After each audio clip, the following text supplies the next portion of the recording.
So in 2014 and 15, I can never remember the exact time, the Division of Services for People with Disabilities in Utah, I worked that organization for 20 years before I moved over to Utah State University a year ago, this month actually.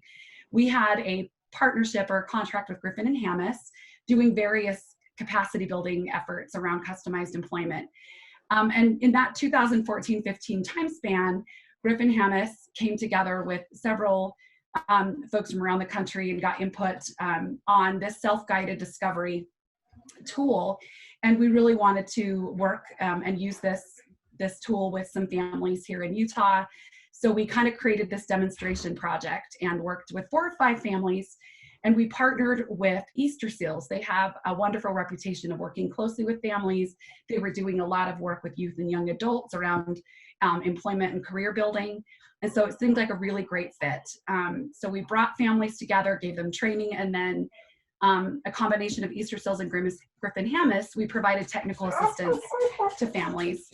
And Lisa Wade was one of those families that we worked with. And so now here we are, Lisa and Crystal have worked with several families, created local communities of practice and continued training efforts. And as we came together to really kind of address what families and folks were experiencing right now with the COVID-19 and really just kind of trying to keep skills going or, you know, help sons or daughters continue to learn things, we felt like this is a great opportunity to share what we've learned. And so we're really excited that you can do that and join us today to learn more about how they're doing that. So I'm excited that you're here with us, and I'm going to turn the time over to Lisa and Crystal, and just make sure you ask questions as we go along in the chat box. Thanks. Okay. Thank you, Tricia. As Tricia said, I am a parent of a now adult with disabilities, and we went through this program that we're going to be introducing to you today, and had my eyes opened. I never would have thought he would really have a job. Always hoped, but never thought it was possible, but it is. So we're loved it so much that Crystal and I decided to keep this going. And we're excited to be here and be able to present it to you through Utah State. So Crystal, let's get going. Excellent.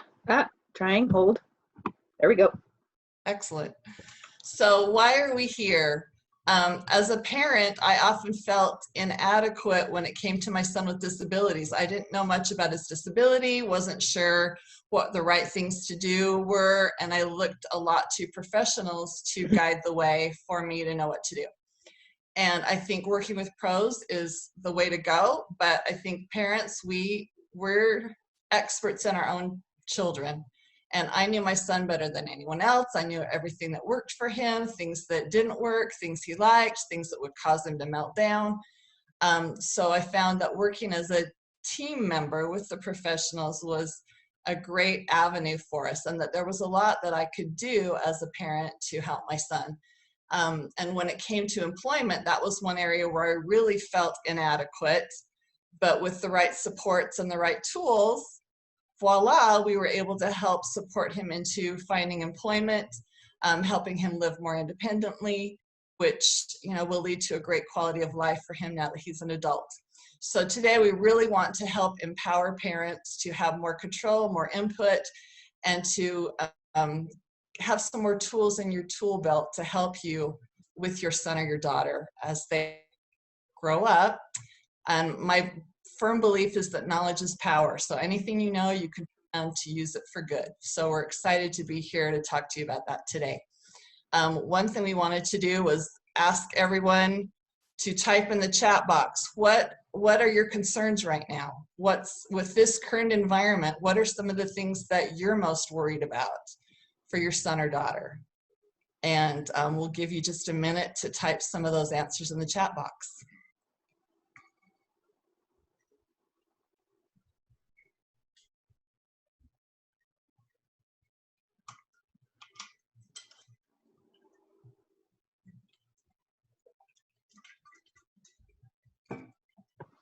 So some of the answers coming through: losing motivation to keep looking for employment, boredom, losing the community-based skills she was working on because we're all trapped in the house. Job availability right now. Motivation is a big one. I think that's going to be a pretty common theme. Transportation, incontinence or problems with, with being able to manage your own body systems. Students not having parents who are involved. Communication effectively, absolutely, is a challenge. Huh, Lisa? You and I had to figure that out. Yes, yes. And I don't know that we can solve all of those problems, but hopefully we can give you some tools to help with this wonderful opportunity that we've been giving. So we're going to keep the chat going. So go ahead and keep adding stuff if you'd like, but we're going to keep talking. So we're just going to do a quick discussion about transition. What is transition? And it's a word that gets thrown around a lot right now. It comes out of the legislature. We're talking about it in IEP meetings. It can be a word that is a very professional, jargony kind of word. But when I think about transition and how it relates to students that we work with and families that we work with, really what we're talking about is that place between. It's one of my favorite definitions of transition, is that place between where there's nothing to hold on to. And so thinking about how young children learn to walk, right? They cruise the furniture and then they reach and reach and reach, and eventually they have to let go of one thing to get to the next thing. And that is a really scary place for a toddler to be. But that's kind of that's that same sensation as we go through any major transition. And so it's that place between that feels a little bit unsettled and uncertain. But the other thing that I think is really important as we talk about transition, because in a second we're going to talk about all the legal stuff that has to do with transition, but as we're doing that, I want you to remember that this is a developmental process. This is not an event. This is something that starts early and ends late. It's all stuff that happens in a process over the course of a student's life, and really we're never fully transitioned into anything. Like, we're always transitioning into different phases in our life, but in this case we're talking about those ages between 14 and 21 up until a student's 22nd birthday, that has to do with the legal definition of transition. But even though we are talking about the legal pieces, I just want to keep in mind this is a developmental process. It's something that takes time, and it builds skill upon skill upon skill.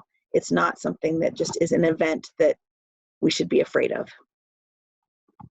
So here you go. Here's the legal mumbo jumbo. This comes from the Individuals with Disabilities Education Act, and this is the transition mandate out of that legislation.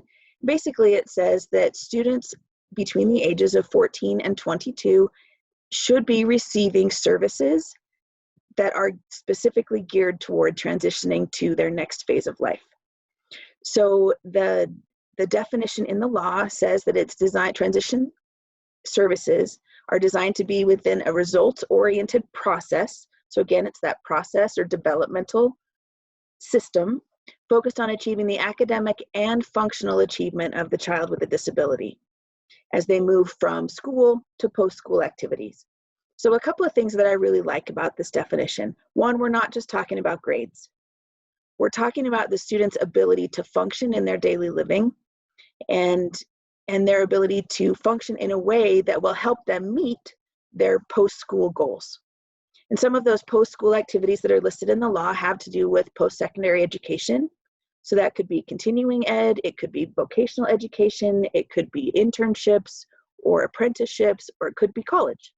There's all sorts of different types of post-secondary ed. So transition services are designed to support students in learning about and deciding on some post-secondary education goals. Competitive and integrated employment is the next piece of those transition services that are required under the law. We should be helping students look for integrated employment, which means it's part of their daily life. It's happening in community integrated settings, not in settings that are specifically designed for people with disabilities. And that competitive meaning that they are earning the same wage that anybody would earn in that position. Independent living, the ability to meet their independent living goals as a young adult, and their ability to participate fully in their community. And all of these services, these transition services, are based on the student's needs, taking into consideration their strengths, preferences, and interests. So not only are we looking at what accommodations they might need, but what kind of job would they be interested in?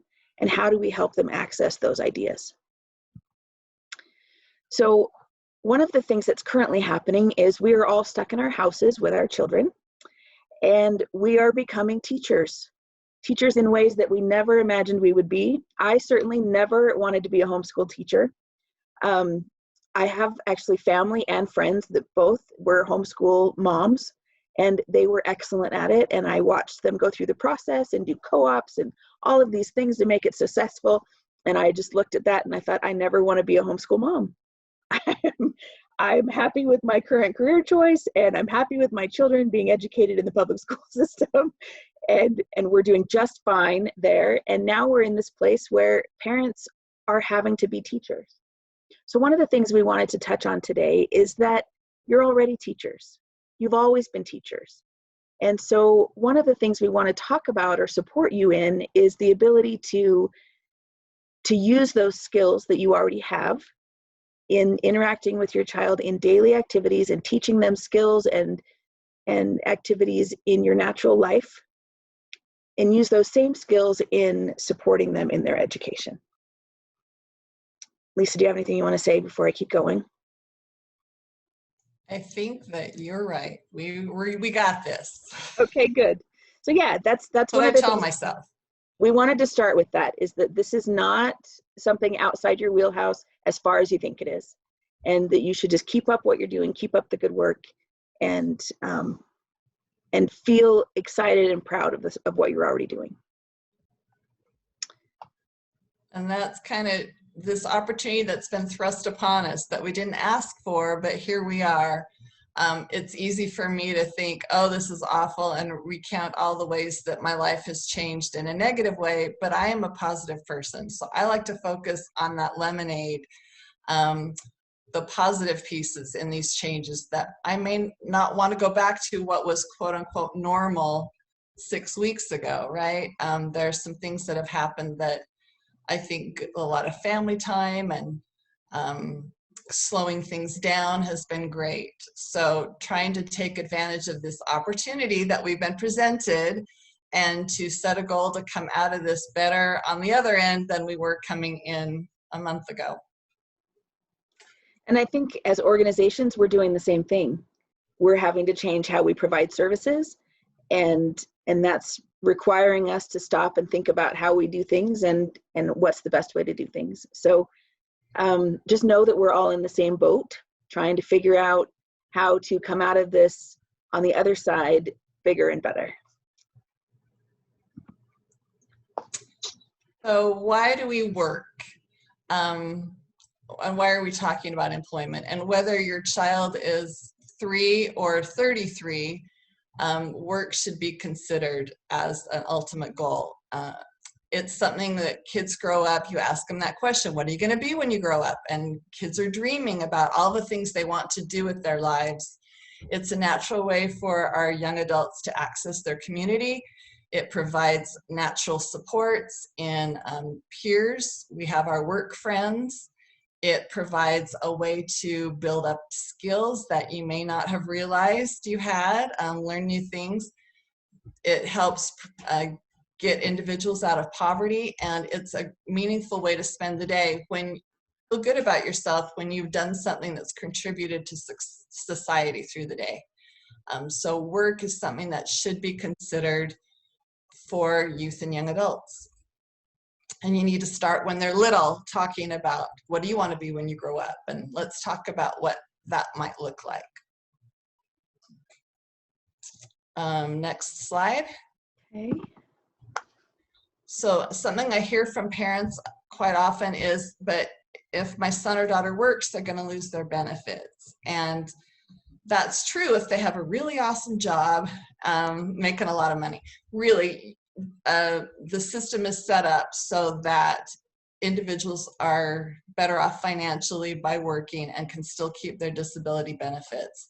At some point, scales will tip, and there are disability benefits specialists that you can talk to if you have questions. You can go through vocational rehabilitation and talk to a benefits specialist, or the Disability Law Center now has a benefits specialist on staff.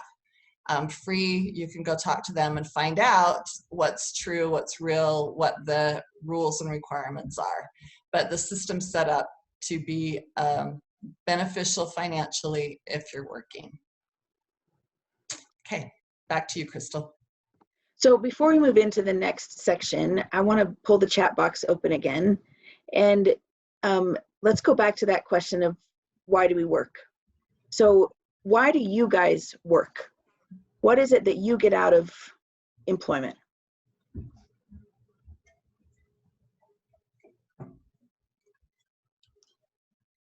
Nobody gets anything out of employment. Paycheck, Okay. yeah, money. Money, That's right, excellent.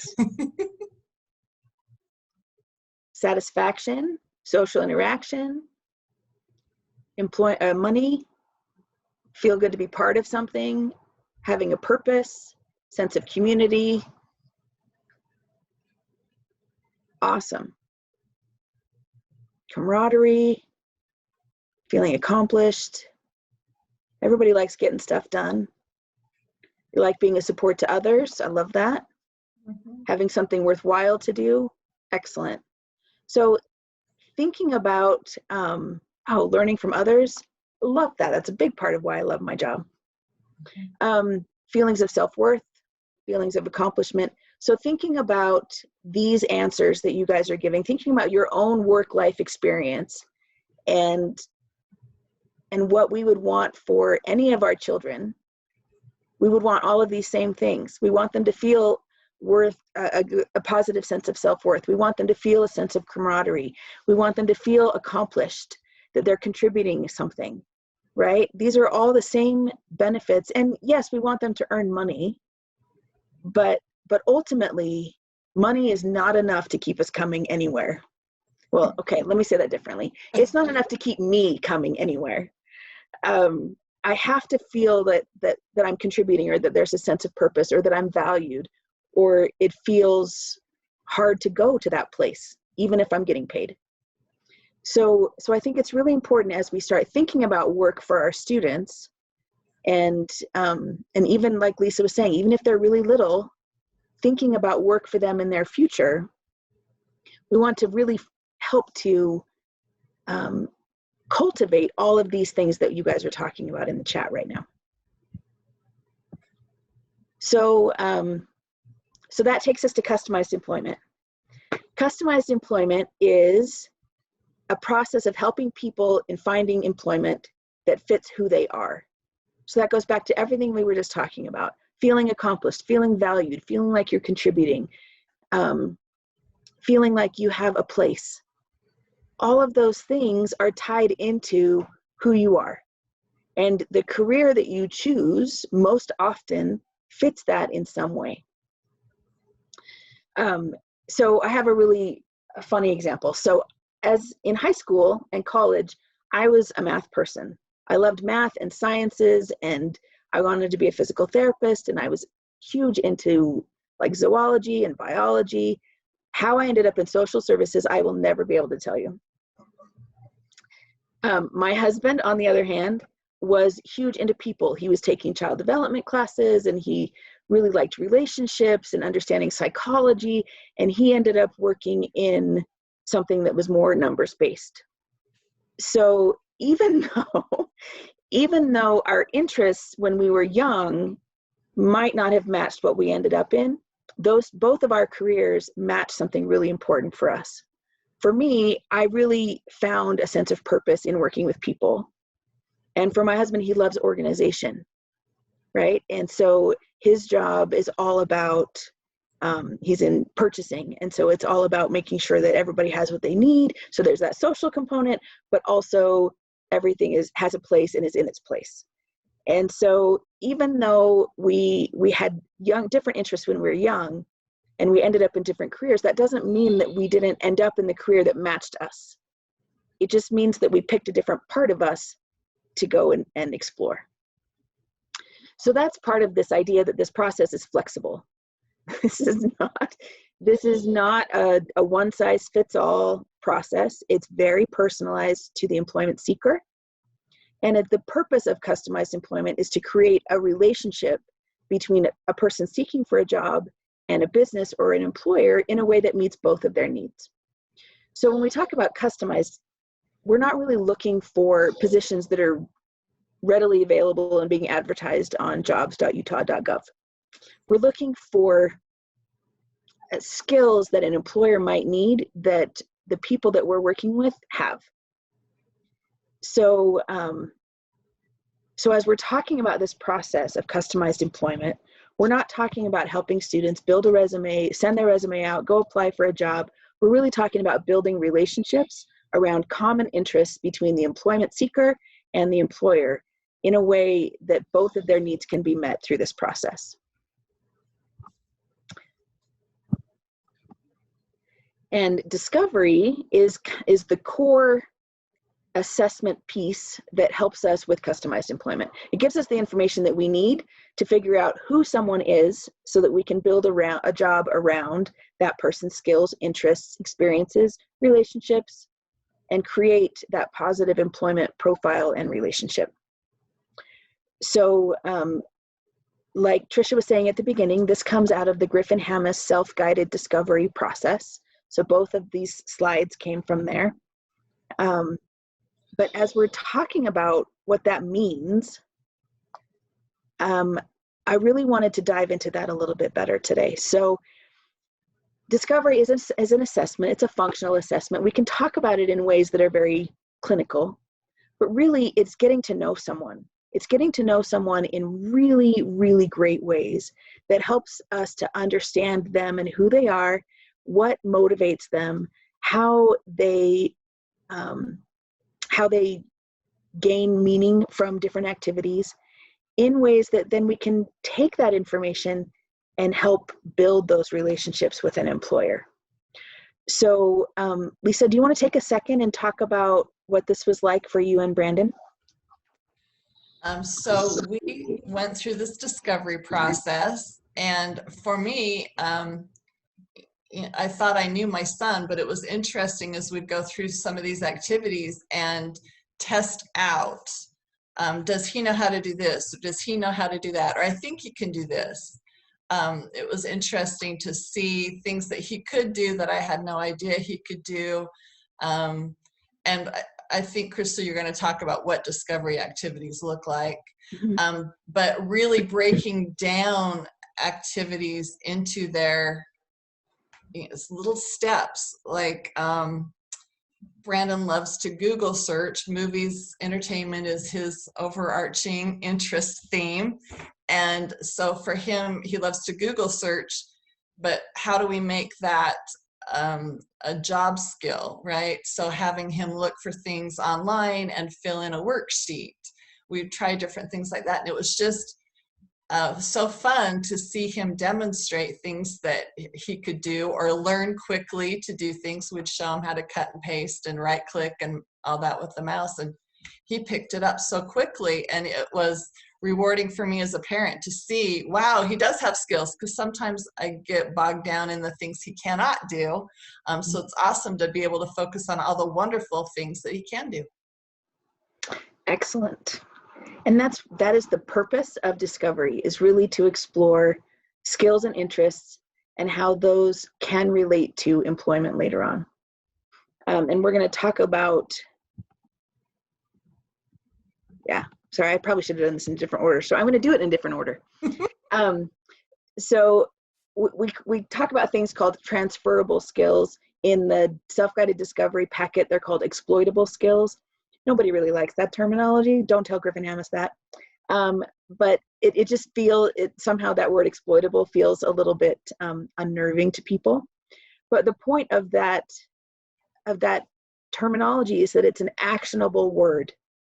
that these skills aren't just skills that these students and individuals have, they're skills that they can use, that they can exploit for their own benefit in an employment setting. So as we're talking about skills and interests in the discovery process, we really are talking about things that are happening in daily activities. Transferable skills are skills that are learned in one setting, but that are useful in a variety of settings.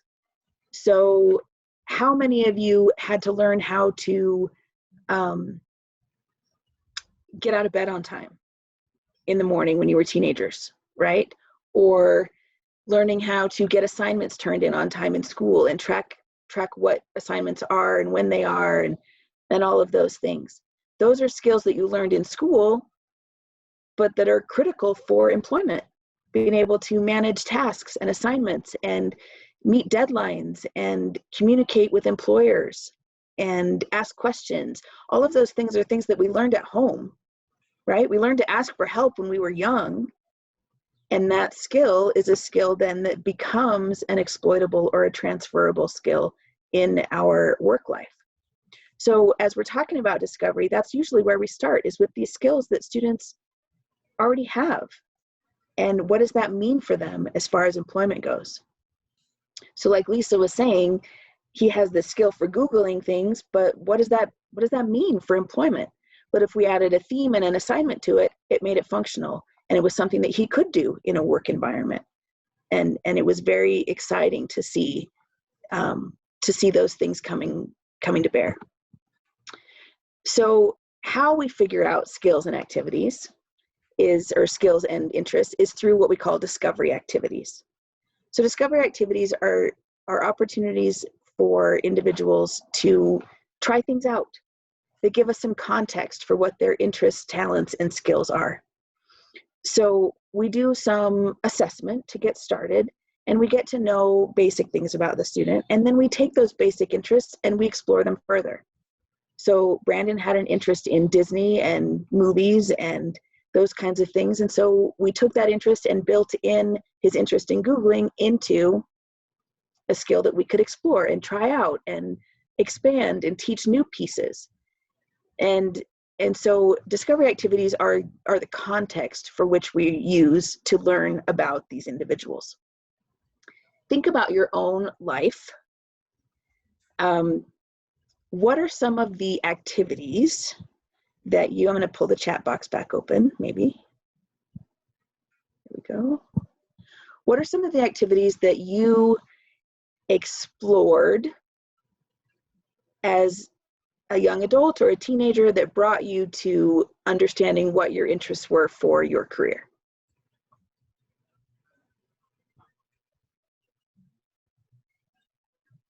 I'll give you some examples while you're thinking. I loved to sew.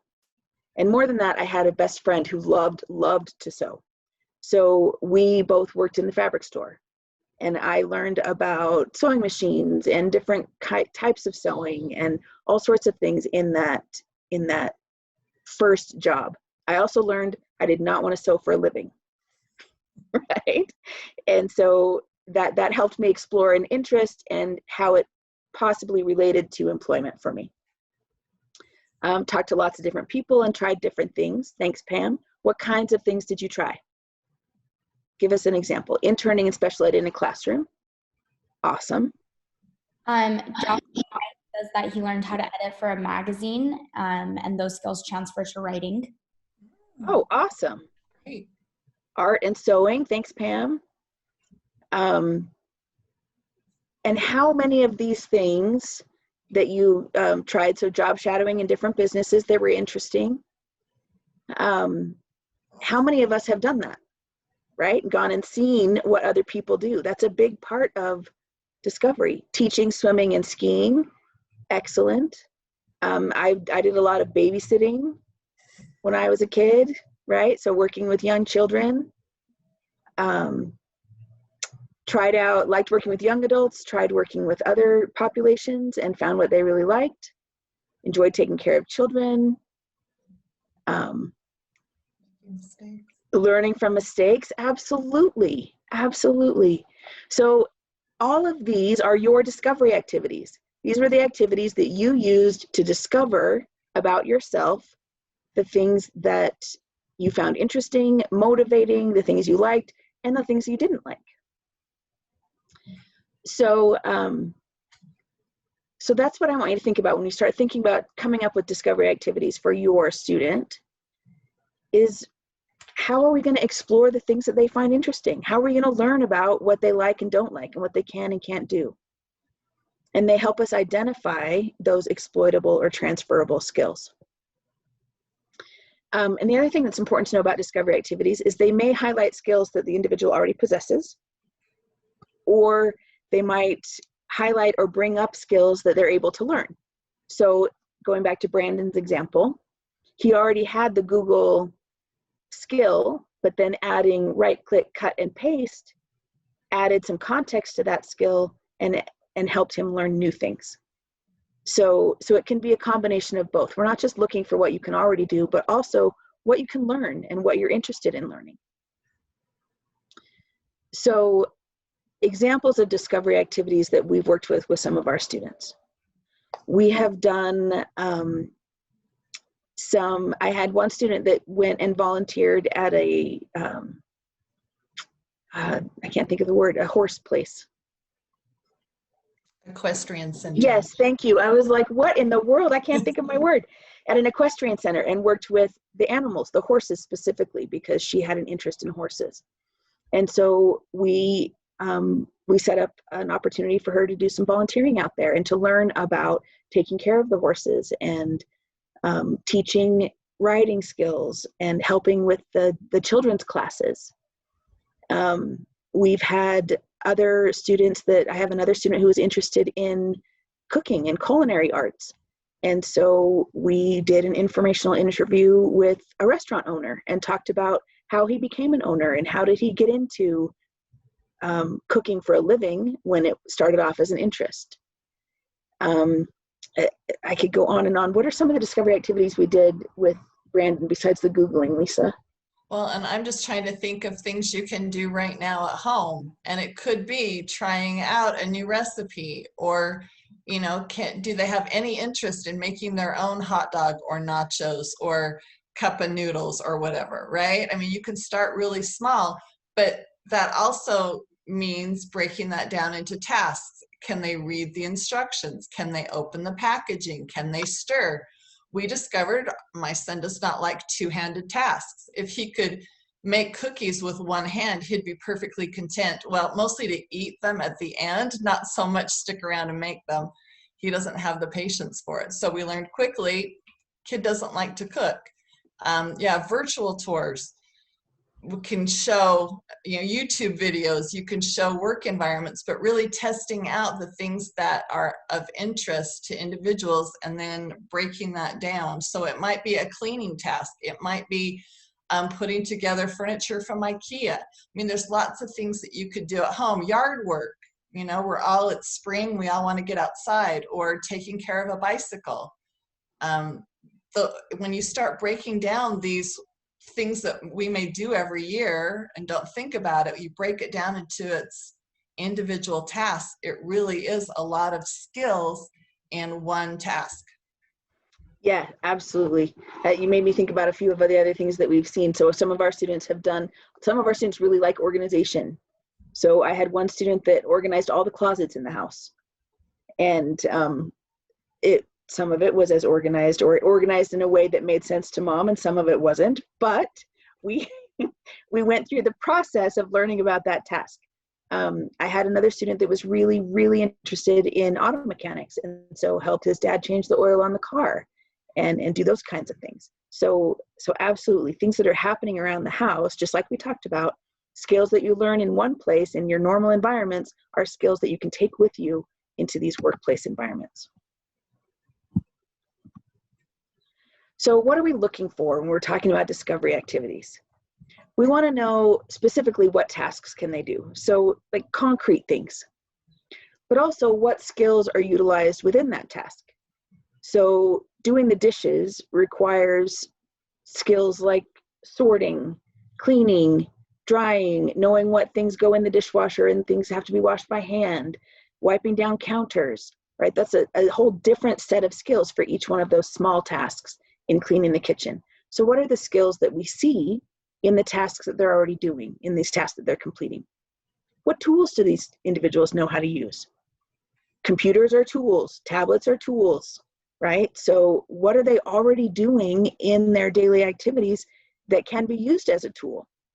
With one of my students, we just walked around their house and talked about what things they knew how to use in the house. We went through the garage and talked about the different lawn tools, and we went to the cleaning closet and talked about the different cleaning tools and the vacuum and the stove and the microwave. And we just wandered through the house and talked about all the different tools that are part of his daily life. And he identified what things he felt confident in using and what things he didn't. And there were some things that we needed to teach him to do. And so we did. Things like being able to use the dishwasher instead of just putting your dishes in the sink. Things like that. We're also looking at level of interest and level of independence. So how interesting or motivating is this particular task, and how much support does the student need, or are they independent in it? And then if they do need support, what do those supports look like? Because again, that's transferable information. The supports they might need at home to complete a task might be the same kind of supports they would need at school or in a job coach. And so knowing what support they need will help us identify accommodations in a workplace. So all of these things that are happening in your daily lives are giving us as job coaches and employment specialists critical information to help support your student in finding employment that's meaningful to them. And then, Crystal, yeah. Can I just jump in for a second? Because I heard Tricia share an example with someone of a young lady who the only real skill she had was that she could push buttons, and really one button. And so they were able to have her practice that skill in different areas until they were able to actually find a job for this young woman. And Tricia, I don't know if you want to jump in, but that was her job, was to push a button that would open a gate and allow people entrance into the gym. So just even, if you're listening to this and thinking, well, my son or daughter is very complex and they aren't able to do this or to do that, you might be amazed that even the ability to push a button is an exploitable skill that could be used in a job situation. Yeah, excellent. Tricia, did you want to add anything to that, or do you want us to keep going? Okay, we're going to keep going. There you go. So we talked about transferable skills already. One of the things that's important to know also is that one of the things that I like about the self-guided discovery packet is that it breaks down skills into two categories: knowing skills and doing skills. And it's important to know that both of those are valuable. So for example, this is my favorite example. I use it with students all the time. I know a lot about drywall. I learned a lot about it. I studied the process. I've tried it out a few times, and I'm terrible at it. I'm really bad, but I know the process. I know what to look for when I'm talking to a contractor. I know what questions to ask about materials. I know a lot about it, but I can't do it. I haven't had the training or the practice enough to do it well. So my knowledge has value because it allows me to get what I need when I'm searching somebody who can do it. And so it's important to also think about those kinds of things with our students. What does my student know about? What kind of interests do they have that they have spent time researching or learning about on their own that's just a natural interest? Those knowledge skills they have value as we start talking about employment. And then doing skills goes back to what we were talking about, the actual tasks that they're able to complete. So how do we do this? How do we perform discovery activities, teach new activities, and figure out what our students can and can't do, what they do and don't like? And Lisa started with this earlier, and the key is to break it down. Think about anything you've ever had to learn. You always learn it in steps, right? There's different pieces to every job, and you learn that job in steps. Nobody just walks in and says, here, do this big complex task all by yourself. And if they do, it's really uncomfortable, right? And it takes a lot of trial and error and a lot of tears and gnashing of teeth while you figure it out. So our best, most effective way to learn anything is to break it down into smaller steps. We want to capitalize on those existing skills and add to them rather than starting from scratch altogether. So just exactly what we were talking about with the Google example, Google was already a skill for Brandon, and then we added skills to it to make it more functional. So we capitalized on his existing skills, his existing interests, added to that pieces that would be helpful for him to learn. Using the individual's interests, we're all more motivated to learn about stuff that we're interested in and that we find valuable than stuff that we're not. So I have had more than a few students where we've tried different activities and it just isn't working, and the student's being a little contrary or not cooperative. And it always comes down to interest. Interest and skill. Skill's often in there. There might be an interest and we're asking them to do things that are too hard, but more often than not, we're asking them to do things that are not interesting to them. So using that process of discovery to really look at their skills and interests first before we start teaching new things can really help us help these students be more successful in whatever endeavor or setting we're putting them in or they're putting themselves in. And we want to utilize those natural learning opportunities. So like Lisa was saying, cooking in the kitchen, cleaning in the house, working on the car, fixing a bicycle, doing yard work. These are all opportunities that can teach really important job skills. And some of them are kind of those subtle skills like persistence or problem solving or trial and error. So it doesn't have to be that they're going to learn to be master gardeners. But if they're learning how to take direction, ask questions, and persist to the end of a task, those are critical job skills, even though gardening might not be their cup of tea or their strong skill set. So we have a couple of tools that we wanted to share today that will help you kind of think about how to break things down. So these are tools that we are using in our practice with Easterseals-Goodwill, and we have permission to share them with you. And Aubrey, I think, has sent them out already to everybody that was registered for this webinar. But this one, all right, I'm doing them backwards, but it doesn't matter. They just have two different purposes. So this is the discovery activity analysis. This is basically like a task analysis, that we just break a task into smaller pieces. And there's a few reasons that this is helpful. One is it really helps to teach a skill thoroughly, to know all the different steps and to be able to master the different steps. The other is by looking at the different pieces of a task, we can identify more clearly why a student does or doesn't like that task. So I've used this tool in a few different ways. One, I use it as a teaching tool to identify the different steps of a task and the independence level of each of those steps. The way that it's currently filled out on the screen is the second way that you would use it, and that is looking at interest for each of the steps. So I'm going to explain why each of those is useful. So we'll start with the way that it is on the screen. This is the ratings on this scale have to do with how much the student likes each of these steps. So the task that we were breaking down was cooking dinner for the family, because that was something that he wanted to learn to do. And he loves looking online and finding fun recipes and looking at pictures of food and finding things that he wants to try and cook. And so there was a strong research interest around food. And so he got rated a 5.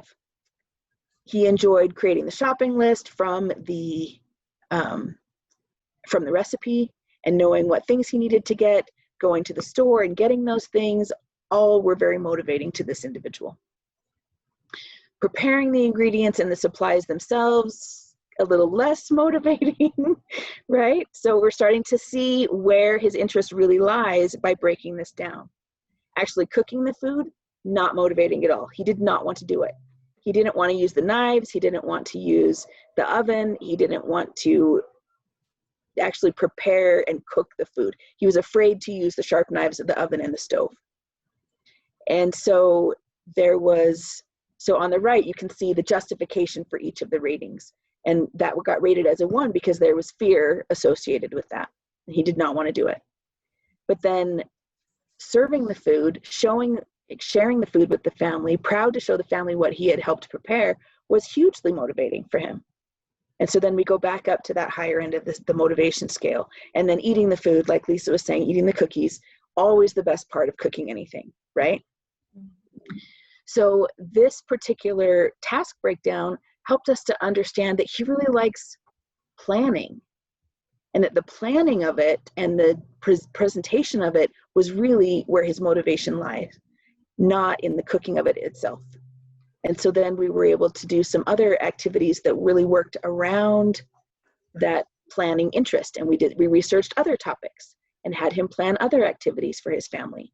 And those things were extremely motivating for him. We also did some training around using things in the kitchen to assuage some of that fear. And so it gave us an opportunity to understand what things he needed to work on as well. So that's one way to use this particular task analysis. The other way is to look at this for teaching a task. So breaking it down into smaller steps is sometimes challenging. And depending on your student, the steps need to be smaller or larger.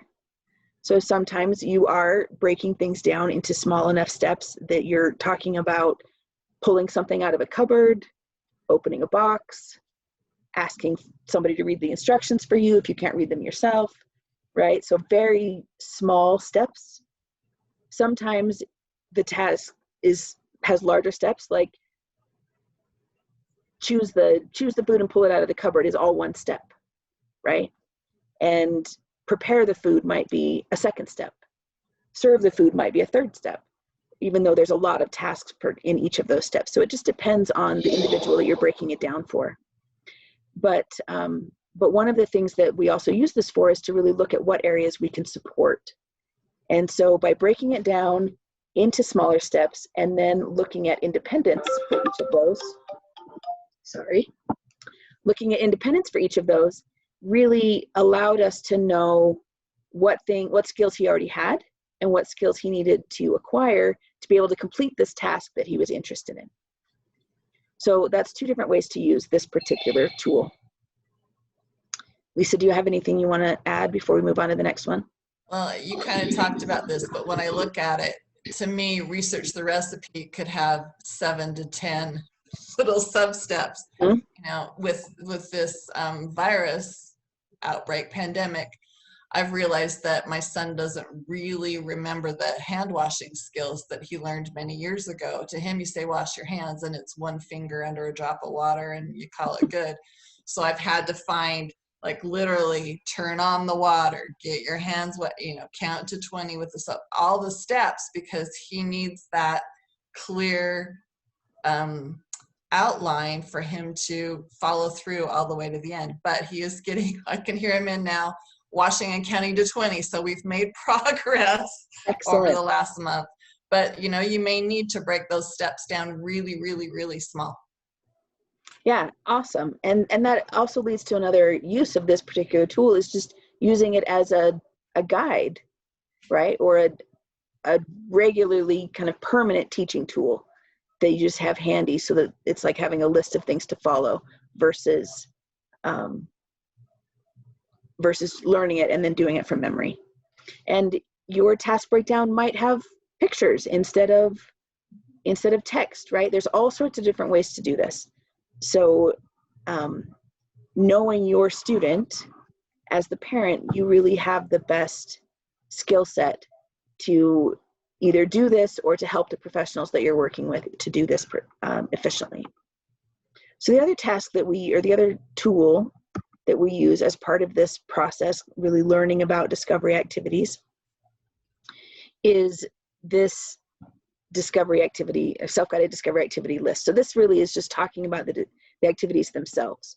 And this breaks it down into the different pieces that we were talking about earlier, the things that we're looking for by doing discovery activities. So What setting are you in? So going back to making dinner, right? We're using the same example. Setting was the kitchen. The task was to make dinner. The skills noted that are required to do that task. And these are skills that the student already possessed, not ones that we know that are needed, but these are the ones that we noted that the student has. So planning the meal, shopping, preparing the items to be cooked, not cooking the food. Online research was a skill. Creating the list itself was a skill we could have put down there, right? So there's all sorts of things that as you start looking for them, you'll see a lot of skills in things that you do every day. What was the interest level? So again, talking about motivation, is this something that we're gonna have to really push, or is this gonna have an internal motivation associated with it? And then what do they like about this task? One of the nice things is that these two tools really go together nicely, because if you complete the first one based on motivation and what they like about the different steps, then you can answer this question very easily. So these tools actually came about because we were trying to help a student and his family figure out this discovery process. And we were trying to help a student identify what they liked about a specific task.